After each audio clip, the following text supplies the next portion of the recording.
ये श्रीमद् भागवत की कथा तो वेद और उपनिषदों का सार है, वेदांत कर के सिद्धांत पर ही बनी है। हम तो दृष्टा है, हम दृश्य नहीं है। जो देखता है ना वो अविनाशी है, पर जो दिखता है वो विनाशी है, वो नष्ट होगा। तो भागवत की कथा पहले भी बताया मैंने, इसके लेखक गणेश जी महाराज और वक्ता है व्यास जी महाराज। गणेश जी 24 घंटा लिखते थे, इस शर्त पर लिखा है भागवत, 24 घंटा बोलोगे व्यास जी तुम। ऐसी ये भागवत बहुत विलक्षण है। एक हफ्ते से हम लोग महात्मा सुन रहे हैं, कल से कथा आरंभ होनी है। थोड़ा महात्मा जो बचा है, ये आत्मदेव ब्राह्मण का चिंतन था, बहुत ही संक्षेप में, कोई विस्तार से कथा नहीं। सार बात क्या है हमारे लिए, बस वो निकालनी है हमको, तो हमारा लाभ कहाँ बन रहा है। तो भागवत की जो कथा है ना, इसको कहते हैं मुक्ति शास्त्र। भागवत की कथा से मुक्ति मिलती है। आषाढ़ मास में गौकर्ण जी ने धुंधकारी को कथा सुनाई, आषाढ़ शुक्ल नवमी को। वैसे भी मृत्यु के बाद कथा का होना अच्छा होता है, और जब तक जीवित हैं पाप छोड़कर निरंतर भक्ति की आदत डालनी चाहिए। मंदिर में जाकर भगवान का दर्शन साधारण है, पर मनुष्य मात्र में भगवान का जो दर्शन होता है वो असाधारण है। इससे अंतःकरण बड़ा जल्दी शुद्ध हो जाता है। धुंधकारी को कथा सुनाई गौकर्ण जी महाराज ने उद्धार के लिए। कथा हो रही है, बैठने की जगह नहीं मिली।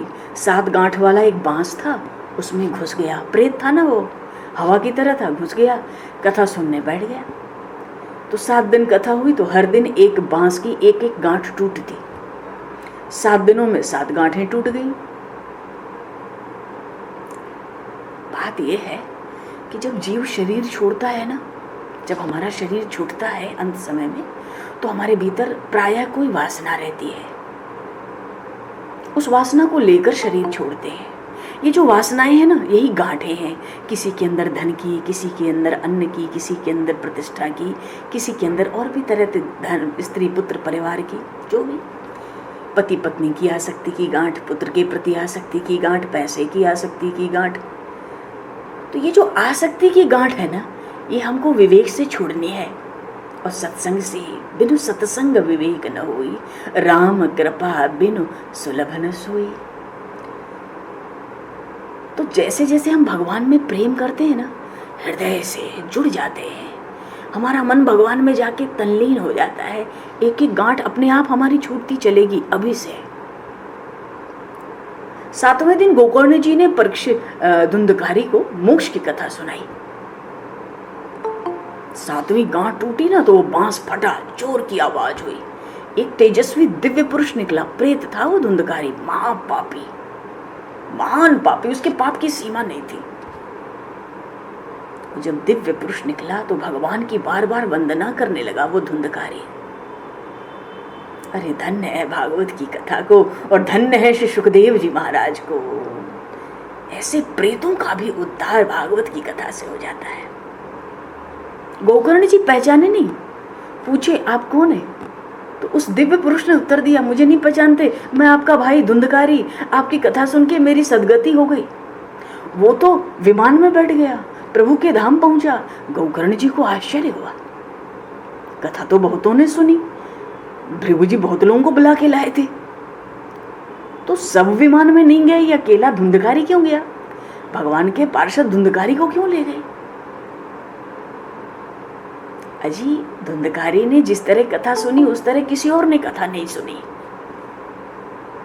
धुंधकारी ने 7 दिन उपवास करके कथा सुनी। मन को परमात्मा के चरणों में रहना, देखो मन का भगवान के चरणों में रहना ही उपवास है। भगवान के स्मरण में तन्मय रहने के लिए ही उपवास करना होता है। और इसमें सबसे प्रधान है एकादशी। देखो हम लोग जागरण भी करते हैं, कितनी कृपा है गौ माता की, कितनी कृपा है। तुलसी मैया, कार्तिक मास में पूरी तुलसी मैया की ही आधे समय कथा होती है। कितनी कृपा है, धाम की कितनी कृपा है, संतों की कितनी कृपा है, प्रभु का कितना वात्सल्य है। मन से जो परमात्मा के चरणों में रहता है, मन से जो भगवान के धाम में रहता है, मन से, उसी का उपवास सार्थक होता है। बात यह है कि धुंधकारी ने उपवास करके सुना, जो सुना उसका मनन किया। कथा में जो सुने अगर हम उसका मनन ना करें तो व्यर्थ है ना। जैसे नहाने के पहले पहले उपटन लगाने का रिवाज होता था, बचपन में कभी एक दो बार अपने भी लगाओ, अपने राम को तो कह नहीं सकते, याद आता है उपटन लगता था, कहते थे कि मैल छूट जाती है। अच्छा, तो उपटन तो लगा के मैल छुड़ा ली, कथा सुन ली, पाप दूर हो गए, अंतःकरण की शुद्धि होने लगी, पर स्नान नहीं किया, मजा नहीं आता ना। उपटन के बाद अगर उपटन लगा लिया, तेल मालिश कर ली और स्नान नहीं किया तो मजा नहीं आता। स्नान करने से फिर बड़ा तरोताजा लगता है। ऐसे ही कथा सुनने के बाद मनन करने से बहुत सुख मिलता है। धुंधकारी ने मनन भी किया था, इसलिए वो अकेला बड़ी एकाग्रता से सुना, मनन किया, उसका ज्ञान दृढ़ हो गया। भागवत में आया ना, अदृढ़म च हतम ज्ञानम प्रमादेन हतम श्रुतम। अच्छा, लोगों को लगा कि भाई धुंधकारी अकेला जा रहा है, गौकर्ण जी अब की एक बार और सुनाओ। अब हम सब प्रेम से सुनेंगे, हम सब के लिए विमान आना चाहिए, हम उपवास करके सुनेंगे, मनन करेंगे, दिन रात मन परमात्मा के चरणों में 7 दिन रखेंगे। 7 दिन की तो बात है। अब तो श्रावण मास आया, शुक्ल पक्ष आया, 9वीं तिथि आई, जो तिथि कल आने वाली है। उस दिन गौकर्ण जी ने फिर से कथा सुनाई, सुनाने बैठ गए। तो भागवत की कथा कल हम लोग भी आरंभ करेंगे। देखो ना कैसा संजोग बन गया है प्रभु कृपा से, अपने आप सहज। कहाँ तो हम लोग शिव पुराण की कथा और भागवत राम कथा लेके चल रहे थे गीता जी के साथ। लोगों को लगा था ना कि एक बार तो भूल हो गई, अब सावधान होकर कथा सुनेंगे, हम सब विमान में बैठ के भगवत धाम जाएंगे। सुखदेव जी सावधान कर रहे हैं,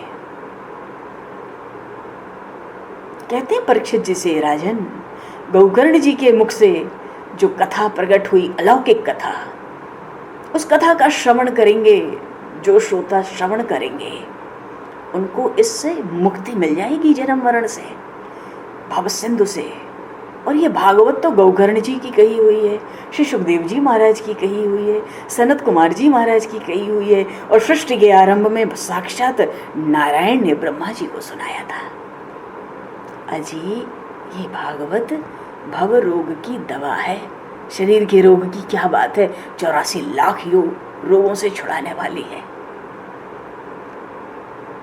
और विलक्षणता यह है कि भागवत की कथा सुनने से ना ज्ञान वैराग्य की तो प्राप्ति होती है, जागृत होते हैं, भक्ति भी जागृत होती है।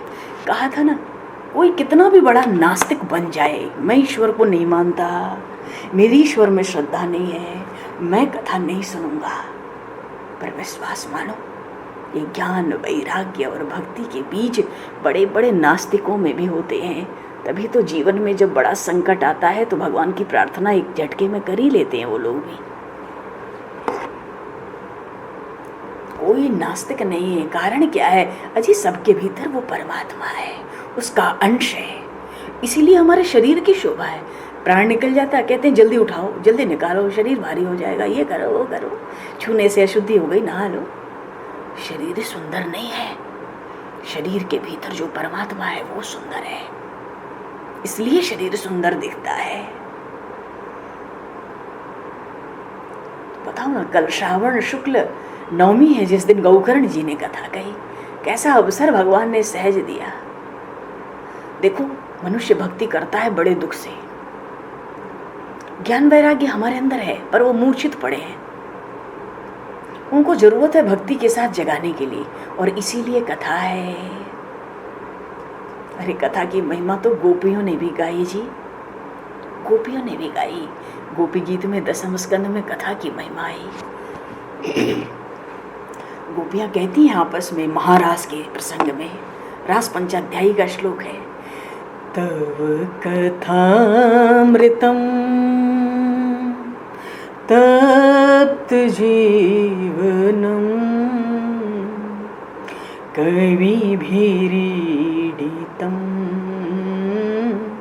कल्मषापहम् श्रवणमङ्गलम् श्रीमदत्तं भूमि गृह्णन्ति ते भूरिदा जना भूमि गृह्णन्ति ते भूरिदा जना तव कथामृतं तप्त जीवनम्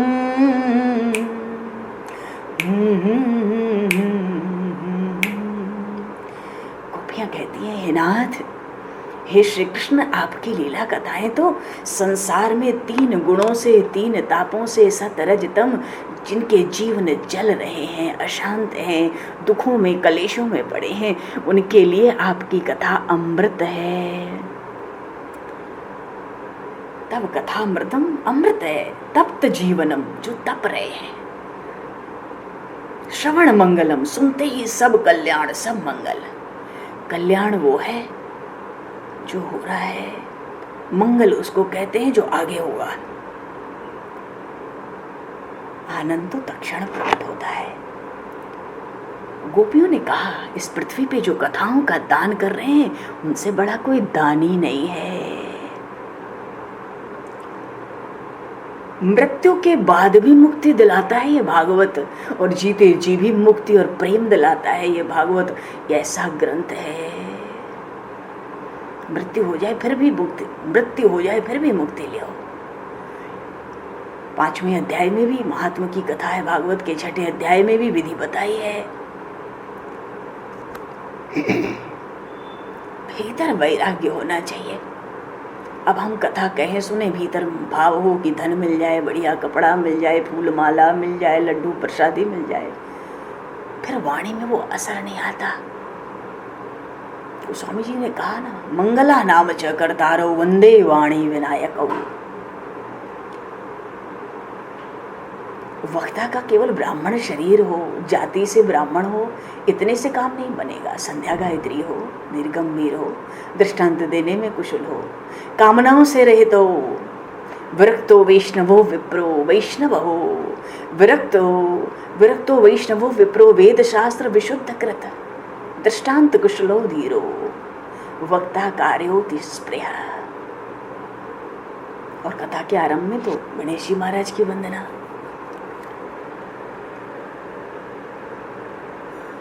देखो भगवान तो कहते हैं, ना हम वसामि वैकुंठे योगिनाम हृदय न च मद्भक्त्वा यत्र गायन्ति तत्र तिष्ठामि नारद। गौकर्ण जी महाराज ने अपने पिताजी को उपदेश दिया, आत्मदेव ब्राह्मण को 2 श्लोक में दिया। कल भी इन लोगों ने चर्चा की थी। और 2 श्लोक का उपदेश लेके आत्मदेव ब्राह्मण वन में चले गए थे। गौकर्ण जी ने क्या कहा था, इतना मधुर श्लोक है। देहे स्थर्मांस रुधरे भीमतम त्वजत्वम जाया सुतादिषु सदा ममतां विमुंच पश्यानिशं जगदिदं क्षणभंग निष्ठम वैराग्य राग रसिको भव भक्ति निष्ठम धर्मं भजस्व सततम त्यज लोक धर्मान सेवस्व साधु पुरुषांजहि काम तृष्णाम अन्यस्य दोष गुण चिंतन माशु मुक्त्वा सेवा कथा रसमो नितराम पिबत्वम। गौकर्ण जी कहते, हे पिताजी, ये शरीर तो हड्डी मांस और रक्त का पिंड है, रुधिर का। आप इसको मैं मानना छोड़ दें, स्त्री पुत्र आदि को अपना मानना छोड़ दें, कभी न माने। इस संसार को रात दिन नाशवान देखो, नष्ट हो ही रहा है। अरे दिन नष्ट होता है तो रात आ जाती है, रात नष्ट होती है तो दिन आ जाता है। कोई वस्तु खा लिया तो नष्ट हो गई, किसका इस्तेमाल कर लिया वो नष्ट हो गई। शरीर दिन रात नष्ट हो रहे हैं। मणिकर्णिका पर अग्नि निरंतर जल रही है, चिताग्नि। संसार तो रात दिन क्षणभंग हो रहा है, नष्ट हो रहा है। गोकर्ण जी कहते हैं, हे पिताजी, किसी वस्तु को स्थायी न समझो, उसमें राग न करो। अजी तो क्या करो, वैराग्य राग रसिको भव भक्त निष्ठम। गौखर्णी कहते हैं एकमात्र वैराग्य रस के रसिक होकर भगवान की भक्ति में लग जाओ। क्यों? भगवत भजन ही सबसे बड़ा धर्म है। समस्त धर्मों के मूल भगवान ही हैं। निरंतर उन्हीं का आश्रय लेना है। हम सबको साधु जनों की सेवा करनी है। भोग, विषय, वासना, सुख, शरीर को आराम, इन इच्छाओं को पास हम ना भटकने दें। अन्यस्य दोष गुण चिंतन माश मुक्त्वा, जल्दी से जल्दी दूसरों का गुण दोष विचार करना हम छोड़ दें और एकमात्र भगवान की सेवा, भगवान की कथाओं का रस पान करें। बहुत जल्दी मैं मेरा से निकल के हम भगवान के चरणों में बैठ जाएंगे। देखो, भगवान ने तन मन धन 3 चीजें हैं हमारे पास। संसार चाहता है तन से, परिवार कहता है सेवा करो, बुखार है तब भी खाना दो, पानी दो, सब काम करो। तन चाहिए संसार परिवार को, धन चाहिए पुत्र को, धन मिल जाए। शरीर से सेवा, मन किसी को नहीं चाहिए। अगर आप कहोगे हे बेटा देखो तुम्हें मैं धन तो देता हूं पर मन से नहीं दे रहा हूं, मन से नहीं दे रहा हूं पर दे रहा हूं, अब क्या करूं बुढ़ापे में? तो मन नहीं, बेटा कहेगा मन से मत दो पर धन दो, धन दे दो, मन नहीं चाहिए हमें। मन से क्या करना तुम्हारे, धन दो। घर में कोई कहे जी हमें बड़ा बुखार है, बीमार है, आज सेवा नहीं होगी 4 लोगों की, परिवार की, बाल बच्चों की, पति पत्नी जो भी घर में बड़े बूढ़े, तो घर के लोग कहेंगे भैया तुम्हें बुखार है चाहे जो है, हमें तो जो देना है जल्दी रोटी दो। तुम्हें बुखार है, हमें अब तुम मन से सेवा ना करो तो मत करो, पर सेवा करो। तन से सेवा तो चाहिए, मन हो चाहे ना हो। पर भगवान क्या कहते, हमें तो मन चाहिए। तन दे दो परिवार को, संसार को, धन दे दो संतान को, पुत्र आदि को, और मन हमें दे दो, हमें मन चाहिए। संसार में हमारा मन किसी को नहीं चाहिए, सबको तन और धन चाहिए, मन भगवान को चाहिए। इसलिए 11 इंद्रियों में जो 11वीं इंद्रिय है ना मन, भगवान इसी में प्रवेश किए। भगवान ने सबको तन अलग अलग दिया पर सबको मन एक जैसा दिया है। मन सबको भगवान ने एक जैसा दिया है। मनः षष्ठानि इंद्राणि प्रकृति स्थानी कर्षति, ये भी बात आई है।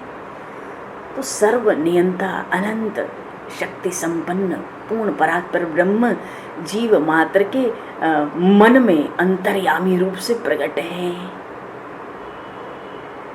वो तो ब्रह्मा आदि के भी नियंता है ना, ब्रह्मा आदि के भी वो नियंता है। इसलिए सनकादिक ने नारद जी को जब भक्ति ज्ञान वैराग्य बूढ़े थे, उनको तरुण करना था, भक्ति का दुख दूर करना था भक्ति महारानी का, तो सनकादिक ने बद्रीनारायण में, हम लोगों ने सुना महात्मा में प्रसंग आया, कथा सुनाई नारद जी को। तो वहाँ भी सनकादिक ने कहा था भागवत की कथा के श्रवण का, यस्य स्मरण मात्रेण मुक्ति करतले स्थिता। अरे इसके सुनने मात्र से मुक्ति हाथ लग जाती है।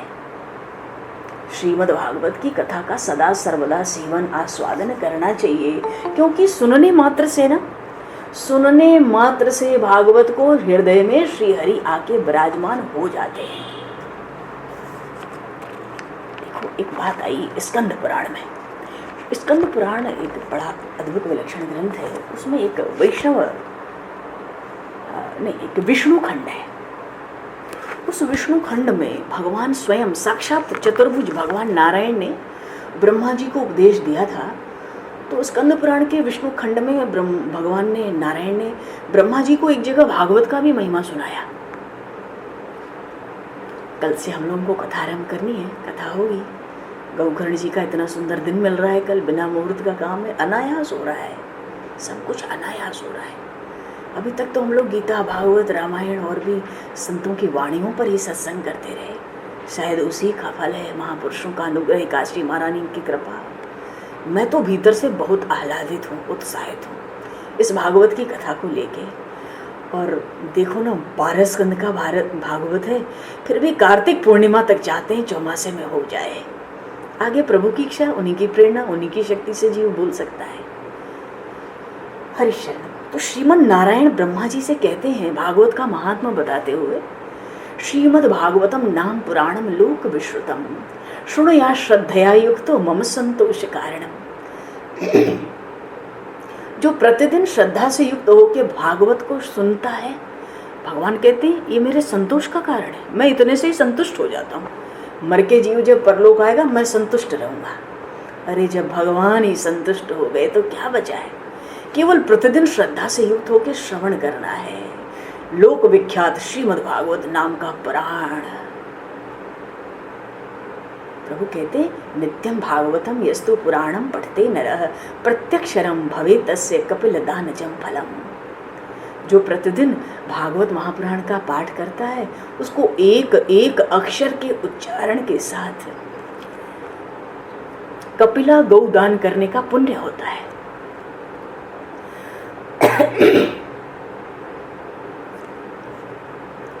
एक एक अक्षर के उच्चारण। अच्छा, अगर हम एक श्लोक न पढ़ सकें, सुन सकें, आधा श्लोक, चौथा श्लोक आर्धम श्लोक पादम, तो जो प्रतिदिन भागवत का आधा श्लोक या चौथा श्लोक पाठ नहीं करता है, सुन भी लेता है, श्लोक का पाठ करता है अथवा श्रवण करता है, उसको 1000 गौदान का फल होता है। अब बताओ, एक गौदान तो जीवन में ठीक से हो नहीं पाता, पर प्रतिदिन अब नियम से थोड़ी कथा सुन लो।